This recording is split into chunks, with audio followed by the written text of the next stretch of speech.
On April 12th of 1861, when the Battle of Fort Sumter was taking place, the citizens of Stewart County, Tennessee, they felt safe because the war was taking place hundreds of miles from their home. Less than a year later, on February 6th of 1862, first came the Battle of Fort Henry, then the Battle of Fort Donelson. Their homes were being invaded.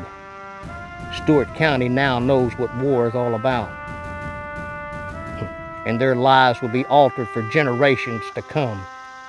Hi, I'm Rick Revel, author of In the Hills of Tennessee, and I've been asked by Stewart County Tourism to give you a quick tour of the Fort Donelson National Battlefield.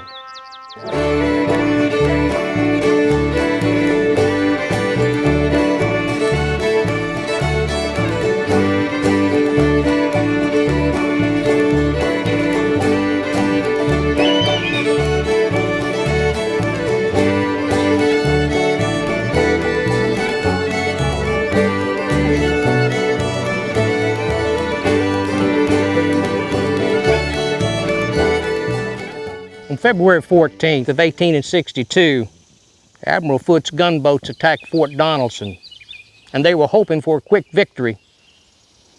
When the Confederate artillerymen opened up, they exchanged iron valentines with the enemy for well over an hour. Receiving heavy damage, the Union gunboats would retreat down the Cumberland River. When you come to Fort Donelson, you'll get a chance to stand on the very spot where those soldiers stood, and you get a chance to glance down the river where those Union gunboats retreated.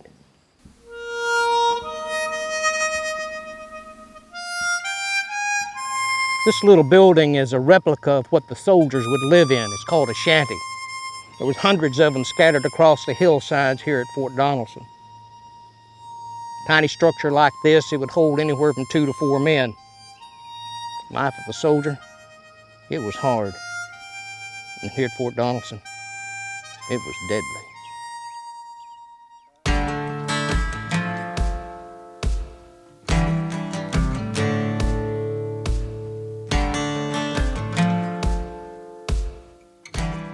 This is a 6-pound Napoleon, a smoothbore. It's sitting in a position where Porter's battery would sit. During the Battle of Fort Donelson, Porter's battery saw a lot of action. It's positioned at a place called the outer works or the earthworks, rifle pits, parapets. This was the outer protection for Fort Donelson.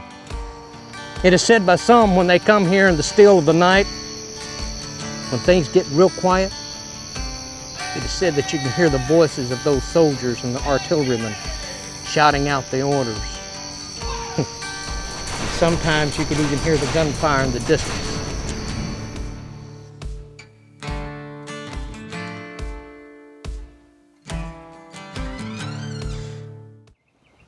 I've heard historians say that the Battle of Fort Donelson is where the Union Army won the Civil War.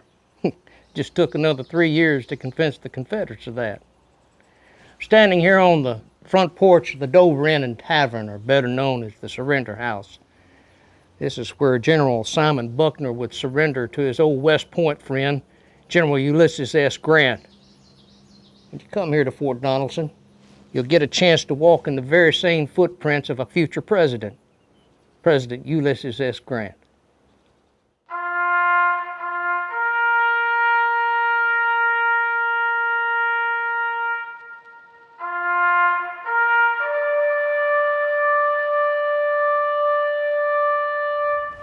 The National Cemetery at Fort Donelson has been here since 1867, and it's the final resting place of heroes of yesteryear.